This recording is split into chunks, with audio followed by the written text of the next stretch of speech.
Proclamação do Evangelho de Jesus Cristo, segundo João. Glória a vós, Senhor. Naquele tempo, as irmãs de Lázaro mandaram dizer a Jesus: Senhor, aquele que amas está doente. Ouvindo isso, Jesus disse: esta doença não leva à morte, ela serve para a glória de Deus, para que o Filho de Deus seja glorificado por ela. Jesus era muito amigo de Marta, de sua irmã Maria e de Lázaro.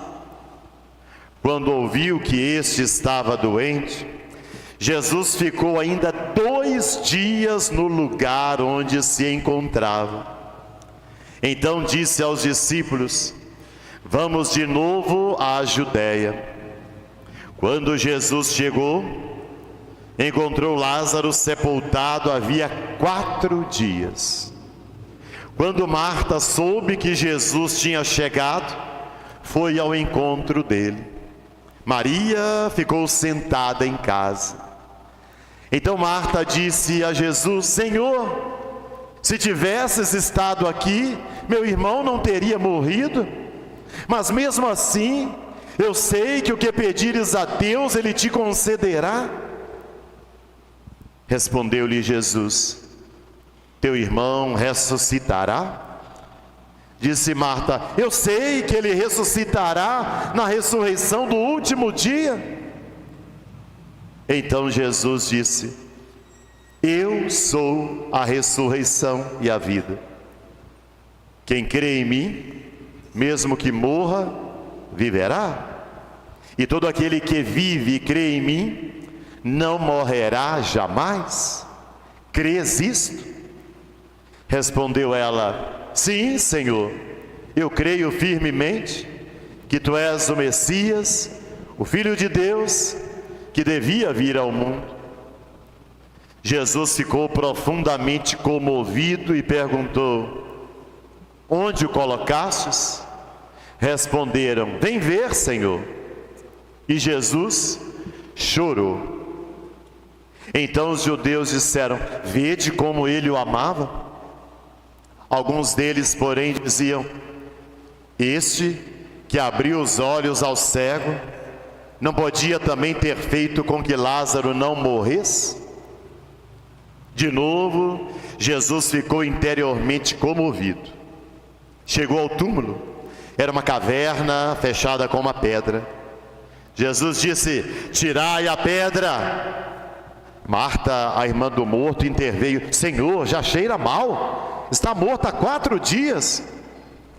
Jesus lhe respondeu: não te disse que se creres verás a glória de Deus? Tiraram então a pedra.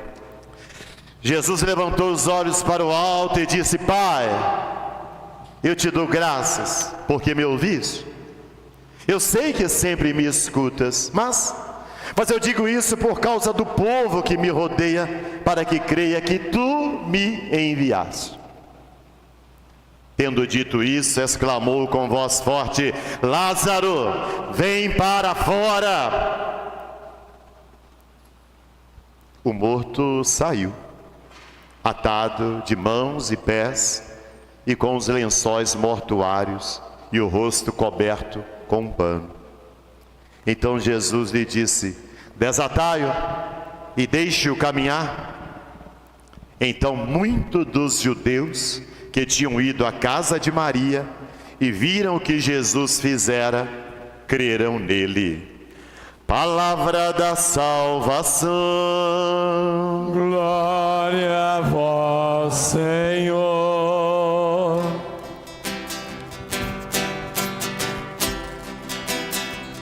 A nos descer divina luz, A nós descer divina luz, em nossas almas, em nossas almas acender. O amor de Jesus, o amor de Jesus. Queridos irmãos, queridas irmãs, que bom estarmos juntos mais um domingo aqui na igreja. E em igreja, a igreja casa, mas a igreja também comunidade de fé, que somos nós reunidos aqui para rezar essa missa. Nós estamos no tempo da quaresma e esse já é o 5º domingo. O próximo domingo nós já estaremos abrindo a semana maior da nossa fé, a Semana Santa. E no outro domingo já é a Páscoa. Nós já aprendemos que quaresma é o tempo que nos prepara para a Páscoa. Portanto, esse tempo já está cada dia mais próximo. E a igreja continua a repetir o convite insistente desse tempo quaresmal: conversão. E conversão supõe 2 movimentos. Primeiro, deixar o pecado. Mas não basta deixar o pecado e ficar neutro e ficar parado. Voltar-me para Deus. Então são esses 2 movimentos que orientam a conversão cristã. Eu abandono o pecado, as coisas erradas que eu faço, os caminhos errados que eu ando, as atitudes erradas que eu ainda vivo, e eu me volto para Deus. Voltando-me para Deus, eu quero buscar santidade de vida. Voltando para Deus, eu quero seguir a palavra dele, os mandamentos dele, seguir o caminho dele. Então, a cada domingo que a gente se encontra aqui, ou a cada missa que a gente celebra nesse tempo da quaresma, nós somos convidados a aprofundar esse caminho de conversão. Portanto, a primeira pergunta para nós nessa missa é essa: a que ponto já está o seu caminho de mudança de vida? Se já estamos no 5º domingo, já está acontecendo dentro de você um movimento de mudança de alguma atitude sua? Ou você está na estaca zero ainda nessa quaresma? As missas que você tem participado nesse tempo da quaresma estão dinamizando um caminho novo em você? Estão despertando uma atitude nova em você? Você já conseguiu se desvencilhar de alguma atitude errada e começar a viver o novo de Deus? Ou ainda não? Nem começou? Está no caminho? Está no meio? Como está a sua caminhada quaresmal? Essa é uma pergunta fundamental. Porque não basta a gente vir à missa, participar da celebração e sair daqui do mesmo jeito que a gente entrou. Eu sempre gosto de lembrar isso no início de cada missa. Você precisa sair daqui diferente. Diferente para fazer essas mudanças, para ser uma pessoa melhor a partir da quaresma. E veja, a cor da quaresma é o roxo. Você pode ver aqui nessa casula que eu estou usando. Nesse 5º domingo, a partir de hoje, a gente tem o costume até de velar as imagens. Em latim é a palavra velatio, que quer dizer velar, esconder. Qual é o significado? A partir desse 5º domingo, a Igreja Católica cobre as imagens com um pano roxo, como você pode ver aqui já em nossa Igreja Santa Cruz. Qual o significado? É o significado de que todas as outras realidades vão se tornando secundárias em função da centralidade de Cristo. Ele é o nosso Salvador. Ele é que vai dar a vida por nós. Ele é que vai sofrer e morrer na cruz por nós. Ele é que vai ressuscitar por nós. Então, que nada tire a nossa atenção nesse tempo que está chegando, se aproximando cada vez mais da Páscoa. Então, todas as imagens dos santos, de Nossa Senhora, as cruzes, são todas veladas, para que a gente se foque no fundamental, que é acompanhar o sofrimento de Jesus. Ora, até o roxo da quaresma nos lembra o luto, a morte. Ou seja, nós somos chamados a morrer ao pecado. Somos chamados a morrer aos equívocos, às incoerências, às inconsistências da nossa vida. E declarar essa morte é fazer o caminho de conversão. é morrer para ressuscitar. Não é morrer para ficar morto, é morrer para a vida nova, é morrer para sermos pessoas diferentes. E é sobre isso que nos falam as leituras de hoje. Todas elas falam de morte, mas não morte para ficar morto, morte para ressuscitar. Toma comigo aí no seu folheto a primeira leitura da missa de hoje, do profeta Ezequiel, aí no número 6 do seu folheto. E olha que texto bonito. Vamos primeiro entender o contexto dessa leitura, para você entender melhor o que Ezequiel quer dizer. Veja bem, Ezequiel está falando para um povo que está no exílio da Babilônia, ou seja, era um povo que habitava em Jerusalém. Os babilônios invadiram Jerusalém, eram um poderio muito grande de armamento dos babilônios. Eles invadem Israel, tomam a cidade de Jerusalém, e como forma de dominar o povo, eles levam grande parte da população lá para a Babilônia. Era uma forma de dominação, porque na Babilônia eles não conhecem lá a terra. Era uma prisão mais tranquila, ou seja, daria menos trabalho para os dominadores, porque haveria menos fugas, menos rebeliões, por estarem num país estrangeiro diferente. Então, esse povo está na Babilônia e Ezequiel está lá. Isso aconteceu 500 anos antes de Cristo. Então o povo está lá na Babilônia. Por que que esse povo foi para a Babilônia? Por quê? Porque desobedeceu a Deus, porque cometeu idolatria, adorando outros deuses, porque cometeu injustiças. Deus enviou os profetas para chamar a atenção e para dizer: gente, vamos nos converter, vamos mudar de vida. Mas eles nem escutaram.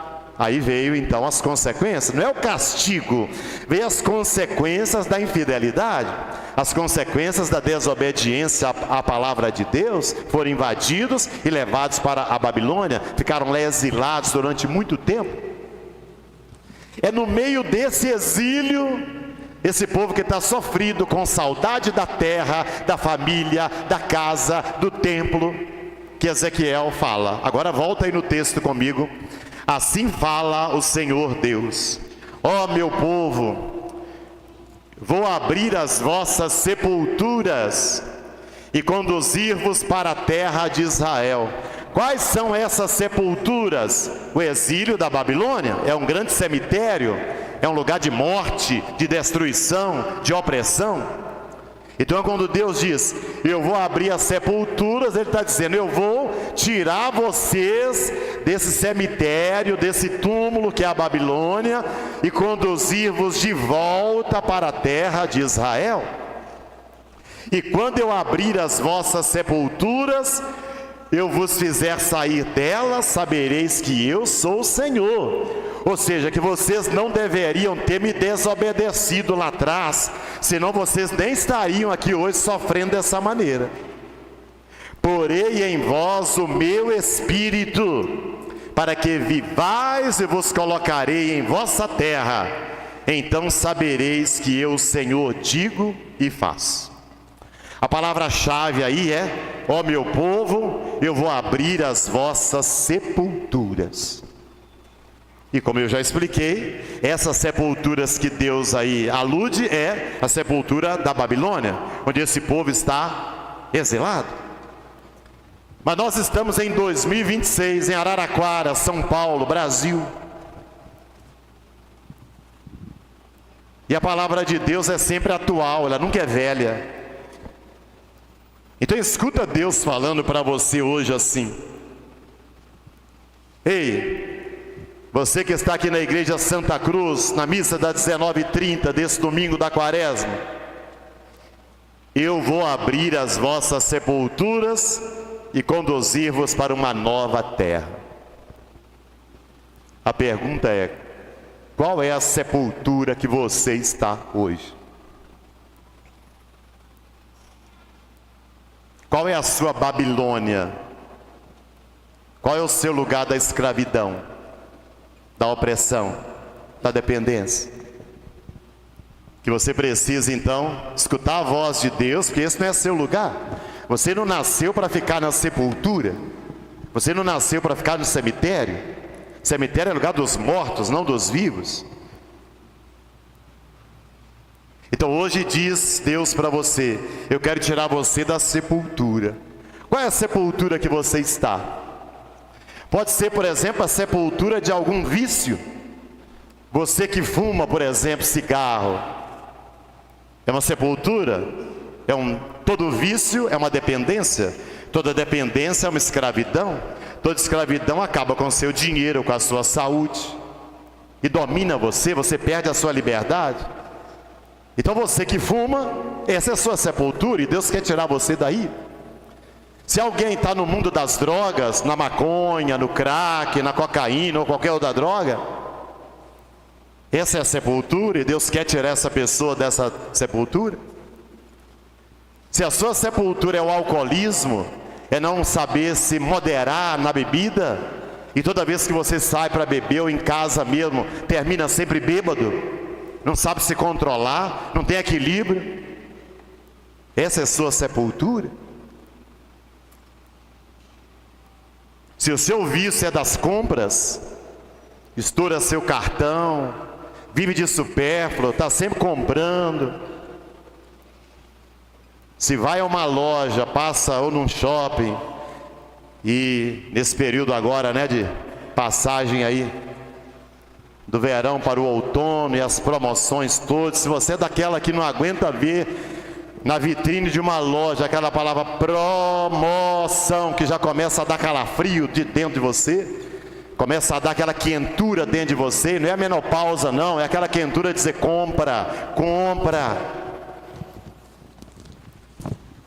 Se você não pode ver aquela palavra liquidação, não está precisando de nada, o guarda-roupa está lotado de roupa, não está nem cabendo mais.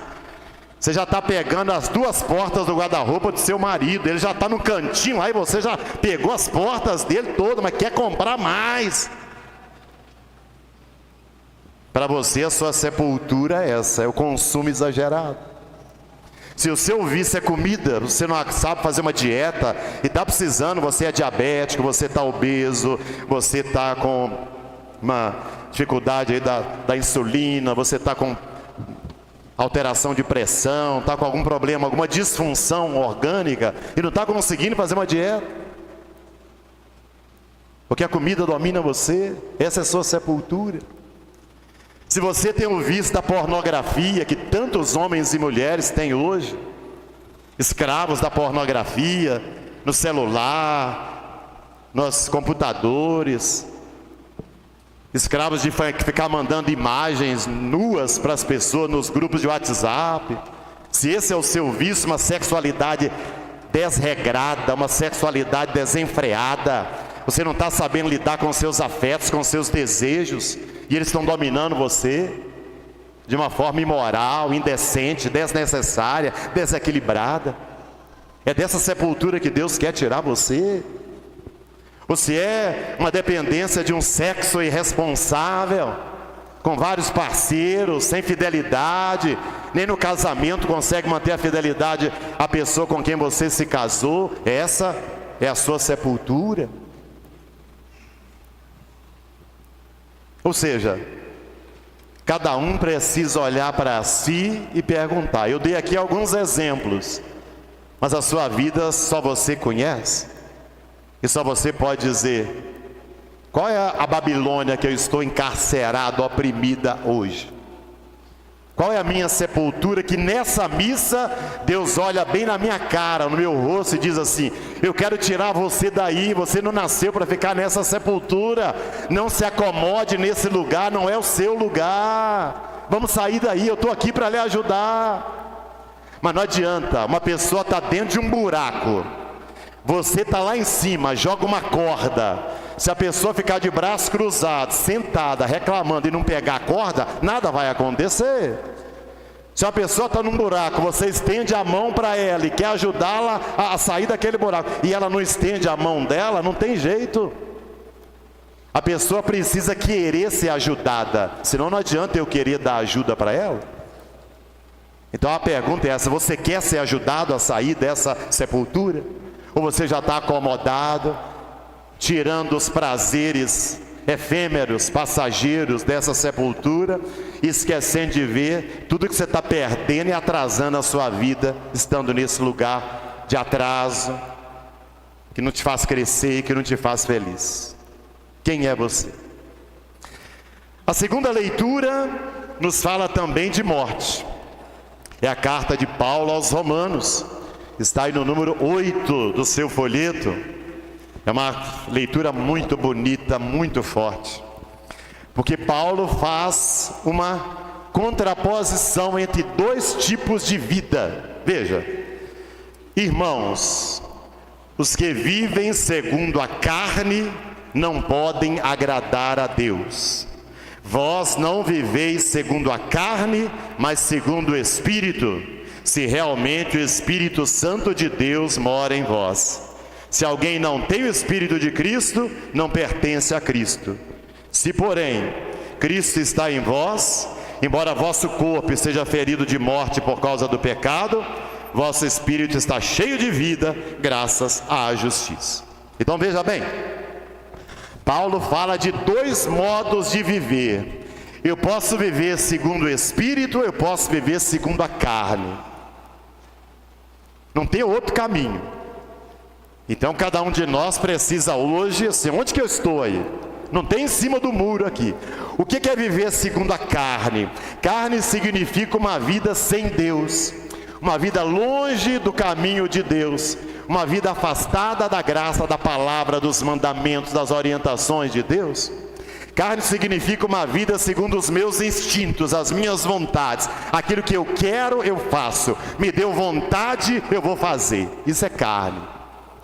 Eu vou seguindo meus instintos humanos, minhas vontades humanas. E tudo aquilo que me dá vontade para mim é lei. Tudo aquilo que me dá vontade para mim é norma. E o que é viver segundo o Espírito? As minhas vontades são educadas pelo Espírito Santo.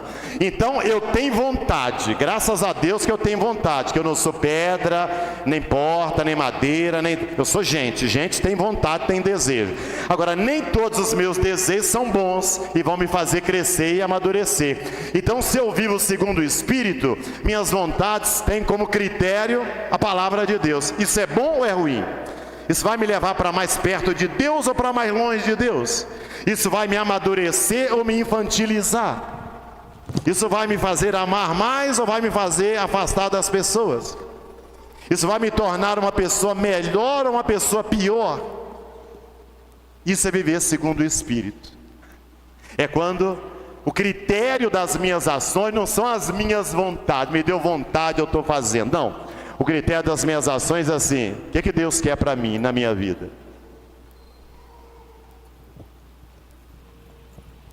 Então é hora de, nessa missa, eu e você, cada um de nós, nos perguntarmos: eu hoje estou vivendo segundo a carne? Quem me domina? Porque não tem jeito de ficar com os dois. Quanto mais a carne me domina, o Espírito está morto. O Espírito está preso. Quanto mais o Espírito me domina, a carne é que está presa aqui. Os dois não conseguem viver juntos. Ou é um ou é outro. Não tem jeito de dizer, metade um, metade outro. Não, ou é um ou é outro. Deus e o diabo não estão no mesmo lugar. Ou é Deus ou é o diabo. Não tem jeito das duas coisas estarem juntas. Ou é a carne ou é o Espírito. Ainda que eu tenha boas intenções, mas aqui não se trata de boas intenções, é assim, minha prática de vida. Na hora de tomar decisão, eu estou seguindo minha carne ou estou seguindo meu Espírito? Não, mas eu acho que eu devia fazer. Tudo bem, eu acho, mas estou fazendo?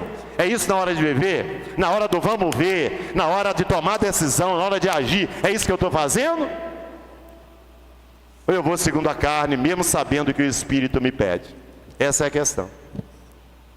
Na hora das tentações da vida, na hora em que eu sou colocado diante de várias opções, possibilidades, quais eu escolho?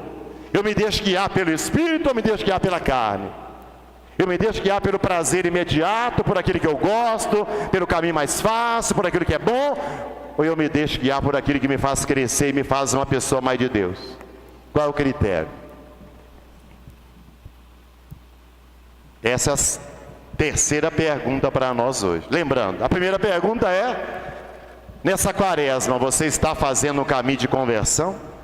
A segunda pergunta é: de qual sepultura Deus quer tirar você? Quais as sepulturas da sua vida hoje? E a terceira pergunta é: eu estou vivendo segundo a carne ou estou vivendo segundo o Espírito? E para terminar, o Evangelho. O Evangelho nos conta chamada ressurreição de Lázaro. Mas veja, é uma catequese sobre a morte e sobre a ressurreição. Para vocês que estão aqui, né? Uma coisa que me deixa muito entristecido como padre é ver pessoas que estão na igreja nos domingos, como vocês estão aqui, e quando morre alguém da sua família ou da família de alguém que está na igreja, uma pessoa muito querida, muito amada, a pessoa se desespera, briga com Deus, se afasta da igreja, para de rezar, se revolta com Deus, porque morreu alguém da família dela. Ou seja, da família de todo mundo pode morrer, da minha não. Todas as mães podem morrer, a minha mãe não. Todos os pais podem morrer, meu pai não. Os filhos das outras podem morrer, meu filho não pode. Então, o texto de hoje nos ajuda a entender o sentido da morte para nós católicos, para nós cristãos. Preste bem atenção. O texto começa com Jesus, que era amigo de Lázaro, de Marta e de Maria. Jesus era amigo dos três. E ele fica sabendo que Lázaro tinha morrido. Lázaro, um grande amigo, Jesus várias vezes ficou na casa deles. Você se lembra daquela outra passagem do Evangelho, de Marta e Maria? Jesus foi visitá-las, Marta ficou cuidando das coisas da casa, Maria ficou aos pés do Senhor. Então Jesus era amigo dessa família. Interessante que é uma família que não tem nem pai nem mãe, não se fala de pai e de mãe, fala só dos irmãos. Marta, Maria, Lázaro. E Lázaro morreu. Jesus recebeu a notícia que tinha 2 dias que Lázaro tinha morrido. E Jesus continuou onde ele estava. Não foi logo. Mesmo Lázaro sendo amigo de Jesus, ele não saiu logo, ele ficou. E eles nem entenderam, nossa, mas é um grande amigo de Jesus, ele não foi logo. Eles não sabiam o que estava reservado, o que estava preparado por Deus para acontecer. 4 dias depois, Jesus vai. Na Palestina, 4 dias, até o 3º dia em que o morto estava sepultado, havia alguma esperança ainda de voltar à vida, porque eles não enterravam a pessoa debaixo da terra, era numa gruta, em cima de uma pedra, o corpo era colocado. Então, até 3 dias ainda havia uma esperança, pode reviver, porque havia doenças, por exemplo, como a epilepsia, outras, que eles não conheciam, não dominavam, não havia remédios. Então que a pessoa poderia retomar a vida. Mas depois de 4 dias aí estava fechada a possibilidade mesmo, aí não tinha jeito mesmo de reviver mais. Jesus chegou lá em Betânia no 4º dia. Foi direto à casa de Marta e de Maria. Quando ele chega lá, observa que ele não entra na casa. Por quê? Porque dentro de casa estão as pessoas chorando, lamentando, reclamando, dolorosas, sofridas. Jesus fica lá fora. Jesus não quer se juntar a essas pessoas que diante da morte ficam reclamando, lamentando, chorando. Ele veio trazer esperança, ele veio trazer vida. Então ele fica lá fora. Maria fica dentro de casa com as visitas e Marta sai. Agora começa um diálogo muito interessante. Jesus e de Marta. Porque quando Jesus chega lá, Marta dá uma cobrança em Jesus, diz assim: Senhor, se tivesses estado aqui, meu irmão não teria morrido. Mas mesmo assim eu sei que o que pedires a Deus, Ele te concederá. Então veja, Marta dá uma cobrada em Jesus, uma puxão de orelha assim: por que você não veio antes? Por que você demorou? Ficou lá em Campinas trabalhando, não veio para cá? Tinha que ter chegado antes. Então veja que Marta cobra Jesus para dizer: você demorou, né? Por que você não veio? É seu amigo. Jesus, compreendendo o desespero dela, a dor dela, a tristeza dela, diz: calma, Marta, seu irmão vai ressuscitar? E ela responde ainda mais, sem educação ainda, ela diz assim: eu sei que ele vai ressuscitar, mas no último dia, eu queria agora.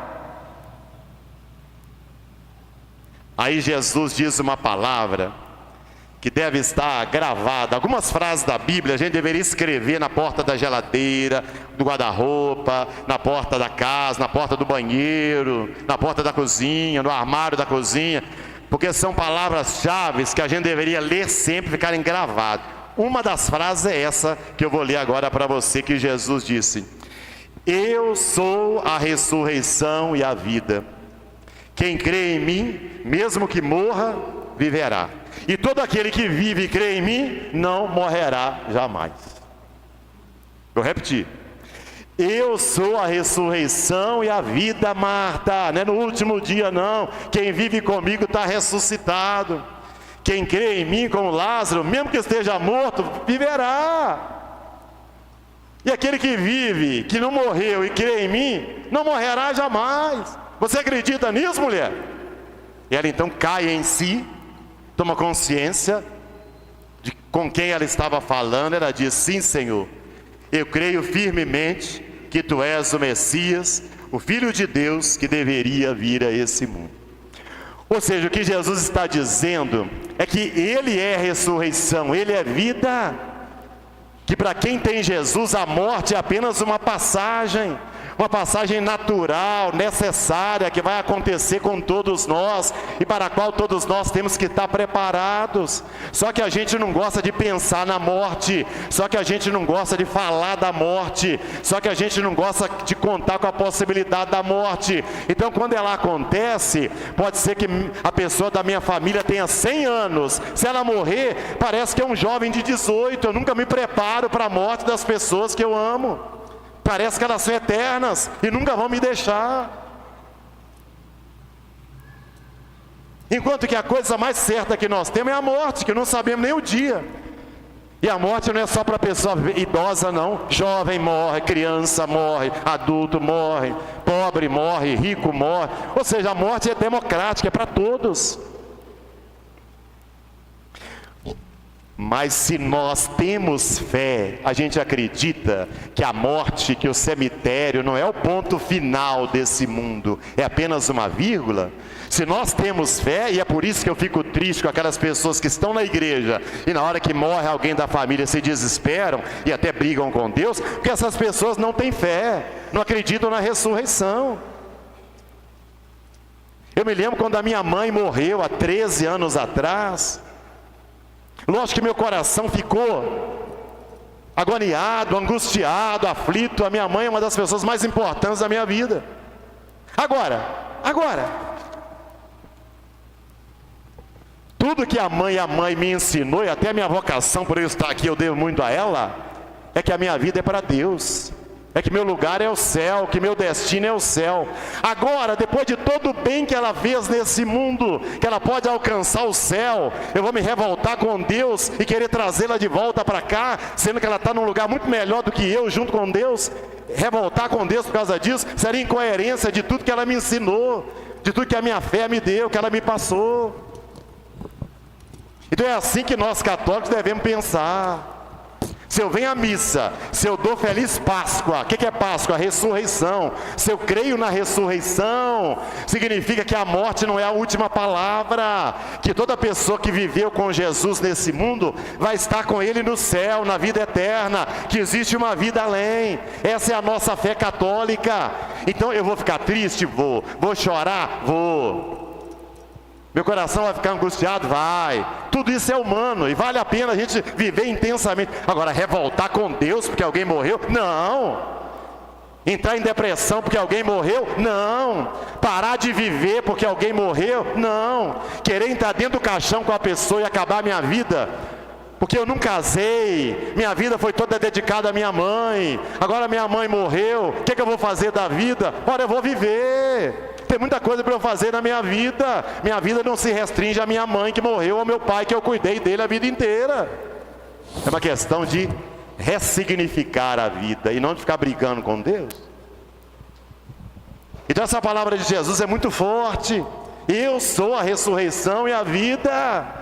Quem acredita em Jesus tem que acreditar na ressurreição. Essa vida é apenas uma passagem. Nós não vamos ficar aqui para sempre, não, nenhum de nós. Agora, todo aquele que já morreu e acreditou em Jesus, ele está com Deus no céu, na vida eterna. E todos nós que vivemos e acreditamos nele, o dia da nossa morte vamos estar com ele também. E o texto continua. Jesus vai lá no túmulo de Lázaro. É uma cena muito bonita. Quando está lá, eis que Jesus pergunta assim: onde vocês o colocaram? Eles levaram. E aqui vem uma frase bonita: e Jesus chorou. Olha a humanidade de Jesus, também ele chora. Poucas vezes na Bíblia nós vemos Jesus chorando. Aqui, lá no Jardim das Oliveiras, antes da morte dele, da crucifixão dele, Jesus chora. Gente, aqui tem um ensinamento muito bonito. Lázaro não era apóstolo, Lázaro não era um dos 12, Lázaro era amigo. O que traz a salvação para nós não é cargo, é intimidade com Deus. Foi por ser amigo de Jesus que Jesus chora, não é pelo cargo que ele tinha. Não adianta ter cargo e não ter intimidade nenhuma com Deus. Não adianta eu ser padre, ministro da Eucaristia, coordenador de qualquer pastoral aqui na igreja, trabalhar se eu não tenho intimidade com Deus. Deus não quer trabalhadores, empregados, camelôs. Deus quer gente que tem intimidade com Ele, que o ame de verdade. É isso que Ele quer de cada um de nós. Igreja não é lugar da gente fazer coisas, igreja é lugar da gente viver uma experiência de fé. Ou seja, de encontrar com Deus, de ter prazer de falar com Ele. Lázaro era assim. Lázaro não tinha cargo nenhum, mas ele era amigo de Jesus. E essa amizade é que fez Jesus chorar por ele. Olha que beleza. E aí, depois do choro, Jesus, eis que chegou no túmulo, Jesus disse: tirai a pedra. A pedra é o que separa o mundo dos vivos do mundo dos mortos. Marta ainda diz: já fazem 4 dias, Senhor, já está cheirando mal, não mexe não. Tiraram a pedra, e então já havia 4 dias que Lázaro estava enterrado. E aí vem a palavra-chave: Lázaro, vem para fora. Ou seja, Lázaro, o túmulo não é o seu lugar, a sepultura não é o seu lugar, o cemitério não é o seu lugar, vem para fora. E Lázaro vem. E Jesus traz de novo Lázaro à vida. Lázaro, vem para fora. Eu gostaria que você escutasse Jesus falando o seu nome agora. O seu nome, e dizendo assim: vem para fora. Hoje Jesus chega perto de você, no seu ouvido aí, na sepultura em que você está, e Ele também diz para você: vem para fora. Vem para fora do seu egoísmo e se torne uma pessoa mais amorosa. Vem para fora da sua grosseria, das suas palavras que estão machucando as pessoas, desse gênio forte que você tem. Vem para fora. Vem para fora dessa preguiça que você tem de ajudar em casa, de trabalhar, de fazer as coisas. Vem para fora. Vem para fora dessa preguiça que você tem de rezar, de ler a Bíblia, de vir à missa. Vem para fora. Vem para fora desse orgulho que você tem e que vai criando preconceitos em você, discriminação, olhando as pessoas de cima para baixo, tratando as pessoas com indiferença. Vem para fora. Vem para fora dessa língua venenosa que você tem, fazendo fofoca da vida dos outros, cuidando mais da vida dos outros, ao invés de comprar uns gatinhos para você cuidar, porque gato tem 7 vidas. Então você vai cuidar das 7 vidas do gato, esquece a vida dos outros, não fica cuidando da vida de ninguém. Vem para fora. Vem para fora desses julgamentos que você fica fazendo da vida dos outros, sem conhecer, achando que você é Deus, achando que você pode julgar pelas aparências. Vem para fora. Vem para fora dessas mentiras que você está contando para todo mundo. Vem para fora dessas máscaras que você está usando e ninguém conhece quem é você de verdade, porque você se transformou numa mentira. Você nem está falando mentira, você é uma mentira, de tanta mentira que você já falou. Vem para fora, vem para a verdade. Vem para fora desse túmulo, desse caixão, dessa sepultura, desse cemitério, dessas atitudes erradas que você está nela, desses caminhos equivocados que você se meteu por alguma razão. Vem para fora. Seu lugar é aqui fora, não é lá, preso nessa sepultura. Marido, vem para fora dessa sua indelicadeza com a sua esposa, dessa sua arrogância, da sua indelicadeza com ela, da sua grosseria. Vem para fora, marido. Trata bem essa mulher que você escolheu para amar. Mulher, esposa, vem para fora. Para de reclamar, de gritar, essa sua impaciência, sua incompreensão. Vem para fora. Seja mais amorosa, mais carinhosa, conversa mais, cobra menos. Vem para fora. Filho, vem para fora dessa desobediência, filho, filha, dessa preguiça que você tem de fazer as coisas em casa, dessa falta de respeito com seus pais. Vem para fora. Pai, mãe, vem para fora dessa falta de limites que você tem na sua casa, que não está educando bem os seus filhos, que na sua casa tudo está valendo, tudo está podendo. Vem para fora, educa, acompanha. Vem para fora. Essa é a palavra de Jesus para você hoje, nessa missa. Você sabe de onde que você tem que sair para vir para fora. Leve a sério isso. E leve isso no seu coração, para que você de fato, como Lázaro, possa ter uma vida nova. E não fique vivendo aqui em Araraquara ou em outro lugar como morto-vivo. Está dirigindo, está comendo, está trabalhando, mas é uma pessoa morta por dentro. Porque não tem vida, porque não tem sentido para viver, porque não tem alegria para viver. Louvado seja nosso Senhor Jesus Cristo. Para sempre seja louvado.